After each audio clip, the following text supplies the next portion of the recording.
Hello friends, welcome back to my channel. My name is Bliss. I'm Carlos. This is my husband, and today we're going to be answering some questions regarding marriage and parenthood as we are freshly navigating both of those areas in our lives. So excited, let's do this. If you're new here, I make motherhood, pregnancy, and lifestyle videos with the theme of living God's way every day. Question number 1. How do we make time for each other despite the busyness of parenting? For us, being intentional with the time that we are together.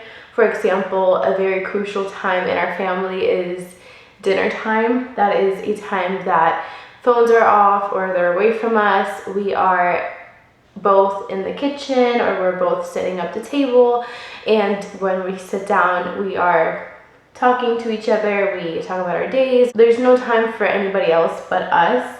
Of course, Leah is present with us, but we don't have our phones with us. We don't have any distractions, or the TV is not on in the background, for example, or anything like that. Also, we communicate throughout the day. So even if you're at work, we're texting hey, this happened, or hey, I take pictures, or whatever the case may be. We plan a lot of weekends, or just whenever we're free, we're intentional and we plan to spend time with each other and to do something fun as a family. Yeah, like today, for example, what did we do today? Today we went and took the baby to a little petting zoo, and then we had some lunch, and now we're here. Yeah, and it was so much fun. What are some ways we've kept our marriage strong while adjusting to parenthood? I feel like when you're a new parent, you have so many opinions being thrown at you of the baby should wear socks, or you need to put a blanket on the baby at night because sereno. What the heck is even sereno? Is there even a translation for that? No. I don't know. But there's so many little opinions on how you should take care of the baby, and something that we were very good at was communicating while I was pregnant with Leah, of the boundaries that we were going to set with other people, whether they were friends, family, etc., and also the way that we were planning to raise our baby. So the things that we weren't going to do, the things that we were going to do. Of course, you learn as you go, guarding ourselves from others' opinions and not allowing others influence our parenting style. Yeah. So just good boundaries, good communication. Yeah. How do we incorporate God in our parenting? I can start. So essentially what we do is we just live our lives how we normally live them, and we just bring the baby along with us. Mm-hmm. So if we have to be up early for services or going to church, the baby's involved in all of that. And anything we do here. If you're worshiping, the baby's with you and you're there in the living room with her. If you're reading the Bible, then she's just along with us. She has her little books that we can read to her with stories about, stories from the Bible. Yeah. And stuff like that. We preach the most in the way that we act with our testimony, and a 1-year-old is not going to understand the Sermon on the Mount. She's not going to fully understand the gospel yet. She's just a baby. But as she grows up, she is going to see that example in us. And something that has been a very big topic in our lives since we are in ministry, and we have been in ministry for such a long time, and now that we're parents, is prioritizing our family, because that is our biggest ministry. And it's very unfortunate when we have heard even pastors and elders of the church tell us don't have another kid because it's going to influence you in ministry, or it's going to delay you. Because if we go to scriptures and we take religion away, God said, be fruitful and multiply, fill the earth. So family is our first ministry, and if we have that in mind, which is something that we have always had in mind, then everything else will fall into place if we have God first, then our family. As we were walking into a new role as pastors a little bit ago, we don't want to portray a different image than who we really are at home. For example, we don't want our children to grow up and say, wow, mom and dad are so cool and so good and amazing. They're like the best example on the altar while they're preaching, and then when they're at home, they don't give me enough attention, or they're hypocrites. Like, we don't want our kids to do that. So we have made it a goal to live lives of integrity and to really commit to being that example at home, and so that they can see as they grow up that mom and dad are the same person at church, at the park, at the beach, and at home, which is the most important one. Yeah. How has becoming parents deepened our relationship with God? For me, it just deepens it in a form of understanding more of like just how God is with us. You have to be caring and you have to be attentive, and the baby doesn't understand anything, and you just want to guide them in the right steps. And that's kind of how God is with us, and he sent Jesus to be our example, so now we're the example for our baby. For me, I do spend a lot of my time with her. Obviously, I'm a stay-at-home mom, so as he is working, I'm taking care of her and the house and everything else. There come times that I'm, getting a little bit stressed out with chores and with taking care of her at the same time, and I really have to take a minute and pray and say, Holy Spirit, give me the strength, or Holy Spirit, give me the patience, because at the end of the day, she's just a baby. She doesn't understand. Like, even the little things that she does, like trying to touch the plug or something, it's not something that she's doing out of malice. She's doing it because she really doesn't know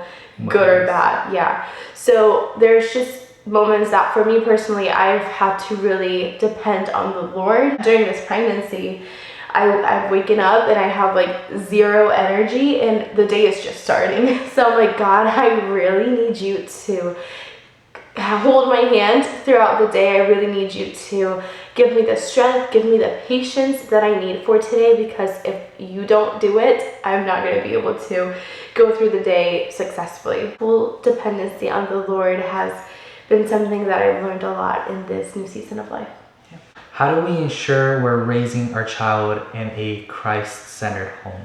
I think you answered that in one of the last questions, just how we live our lives, making sure that we're being the same person no matter where we are, and just living according to what the Bible teaches us and showing them those values, those morals, not just being a good person, but why we're a good person. As they grow up, then we can, teach them the biblical reason behind it all, and like go deeper into knowledge and explaining. Yeah, just like what we were saying, like just living a life that is righteous before the Lord, giving her the example with the way that we live our lives, not making Christianity a religion for us, but a lifestyle. What's our biggest piece of advice for new Christian parents navigating marriage and family life? Having your priorities in check, knowing that your family is your first ministry. This is like vital for people to understand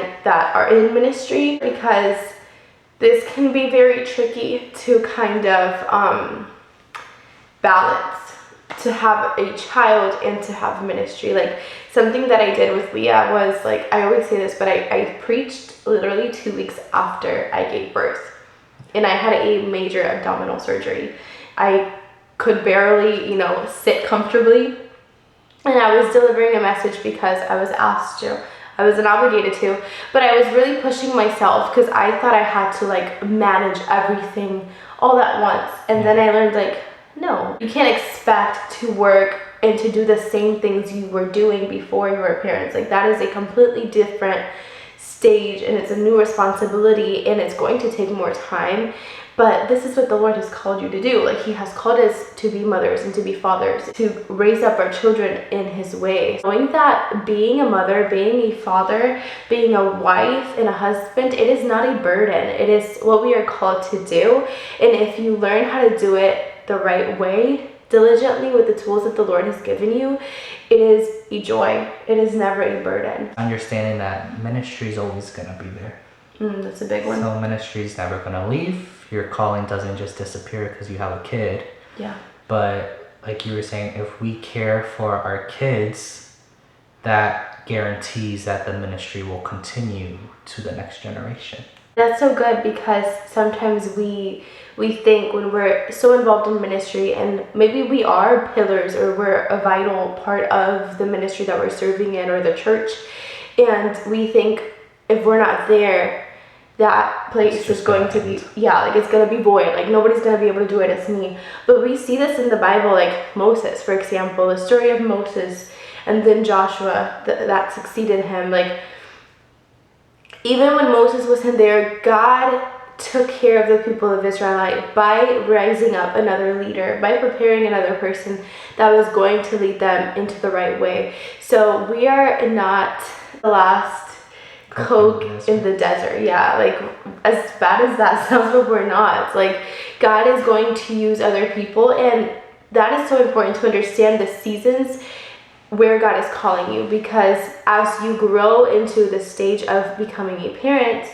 another person is probably going to grow in the leadership role that maybe you had. What's one thing we've learned about each other through this journey? I've learned that you are a very good father. There are no babies in your family whatsoever. Like, I think the first baby you probably held was my niece. Yeah, seeing how good you have been has been something that, like, has been really beautiful. You see a different side of people, so like your motherly side. I get to see a loving side of you, but it's completely different seeing a wife compared to a mother, and just seeing you be protective and being cautious of everything she does. If you like this video, please share it with somebody. Comment down below what has been your biggest piece of advice or the biggest challenge that you have faced as a parent. Thank you guys so much for watching. You will see me on my next one. Ciao. Ciao.